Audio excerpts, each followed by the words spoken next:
Shalom saudaraku, selamat tahun baru. Kiranya berkat tahun ini menjadi bagian kita semua. Saat ini renungan untuk 1 tahun ke depan saya ambil dari Dunia yang Ajaib yang ditulis oleh pendeta Doug Batchelor. Saudaraku, mari nikmati berkat Tuhan melalui ciptaannya. Mari alami keajaibannya setiap hari, melihat kebesaran Tuhan melalui dunia yang menakjubkan. Sebelum kita mendengarkan firman Tuhan, mari kita berdoa. Ya Tuhanku yang bertahta dalam kerajaan surga, terima kasih kami bisa tiba lagi di tahun yang baru. Kau selalu menjaga, melindungi, memelihara kami. Dan di awal tahun ini Tuhan, kami memohon pertolongan Tuhan untuk selalu mengingat kami yang rindu untuk belajar firman Tuhan melalui renungan pagi yang ditulis oleh pendeta Doug Batchelor. Tolong kami dalam mendengarkan firman ini, membawa hidup kami lebih berkenan kepadamu. Dalam nama anak Yesus Kristus kami berdoa. Amin.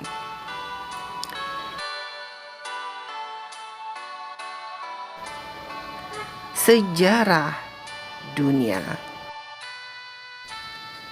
Tangki yang kosong. Ayat inti terdapat di dalam kitab Kolose 1 ayat 9 sampai 10. Demikian firman Tuhan. Sebab itu, sejak waktu kami mendengarnya, kami tiada berhenti-henti berdoa untuk kamu. Kami meminta supaya kamu menerima segala hikmat dan pengertian yang benar, untuk mengetahui kehendak Tuhan dengan sempurna, sehingga hidupmu layak di hadapannya, serta berkenan kepadanya dalam segala hal, dan kamu memberi buah dalam segala pekerjaan yang baik, dan bertumbuh dalam pengetahuan yang benar tentang Allah. Penjelasannya, pada tanggal 23 Juli tahun 1983, Air Canada Flight 143 kehabisan bahan bakar di ketinggian 41.000 kaki. Jet Boeing 767 baru setengah perjalanan dari Montreal ke Edmonton saat sistem peringatan pesawat terdengar di kokpit, menunjukkan masalah bahan bakar di sisi kiri. Pilot secara alami berasumsi bahwa pompa bahan bakar rusak dan mematikan alarm.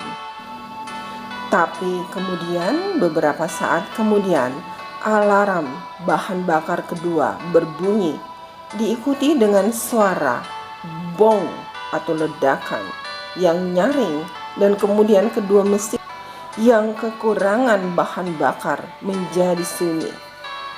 Jelas ini mengejutkan pilot dan membuat takut 63 penumpang. Tanpa tenaga mesin, sebagian besar instrumen kokpit mati atau gelap, sehingga hanya menyisakan beberapa hal dasar yang hidup dengan menggunakan tenaga baterai. Masih tidak percaya bahwa jet itu bisa kehabisan bahan bakar, pilot bergegas menghidupkan kembali mesin. Ketika mereka melihat usaha ini sia-sia, mereka dengan panik mulai mencari dalam catatan grafik untuk landasan pendaratan apapun dalam jarak luncur yang memiliki jalur cukup panjang untuk mengakomodasi jet mereka yang turun dengan cepat. Mereka berbalik menuju lokasi pendaratan terdekat, yaitu pangkalan udara yang telah ditutup di Girmly, Manitoba, 20 mil jauhnya. Apa yang tidak diketahui oleh pilot adalah bahwa landasan pacu yang non-aktif itu sedang digunakan sebagai drag racing strip atau arena balap mobil drag, sehingga penuh dengan mobil, tenda-tenda, dan orang-orang. Tanpa tenaga mesin, kemudian hidrolik menjadi sangat kaku. Kapten Bob Pearson melakukan manuver selip samping yang sulit untuk membariskan pesawat yang turun dengan diam-diam menuju landasan pacu.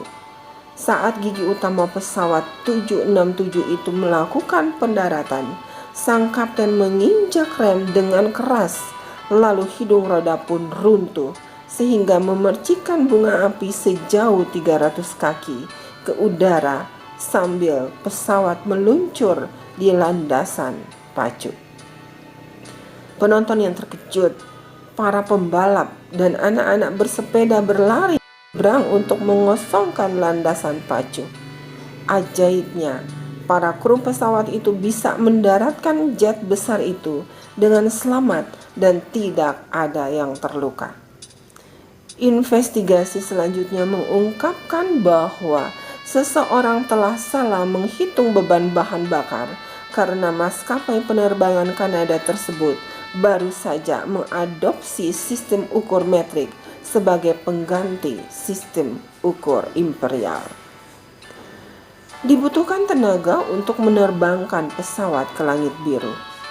Orang Kristen juga membutuhkan kekuatan untuk berjalan dengan layak bagi Tuhan. Jika tangki bahan bakar kosong dan mesin tidak hidup, Anda akan meluncur ke bawah seperti Gimli glider atau istilah yang diberikan kepada penerbangan 143 setelah insiden tersebut. Untungnya, pilot penerbangan 143 berhasil mendarat dengan selamat. Tetapi berapa banyak orang yang akan jatuh dan terbakar karena tidak diisi dengan kuasa Roh Kudus? Saudaraku, mari kita berdoa. Bapa yang baik yang bertahta dalam kerajaan surga, terima kasih atas renungan yang baru saja kami dengar. Kami diingatkan untuk terus mengisi kehidupan kami dengan Roh Kudus, sehingga kami selalu meluncur ke atas. Kami naik terbang ke langit biru, bukan turun ke landasan yang paling bawah. Tolong kami Tuhan untuk kehidupan kami sepanjang tahun ini berkenan berjalan sesuai dengan kehendak-Mu. Terima kasih Tuhan. Tolong isi kami dengan Roh Kudus Tuhan setiap saat. Kami berdoa dalam nama anak-Mu Yesus Kristus yang telah menjadi juru selamat dan penebus dosa kami. Amin. Saudaraku yang kekasih dalam Yesus Kristus, kiranya sepanjang tahun ini menolong kita untuk selalu hidup lebih dekat dengan Tuhan. Amin.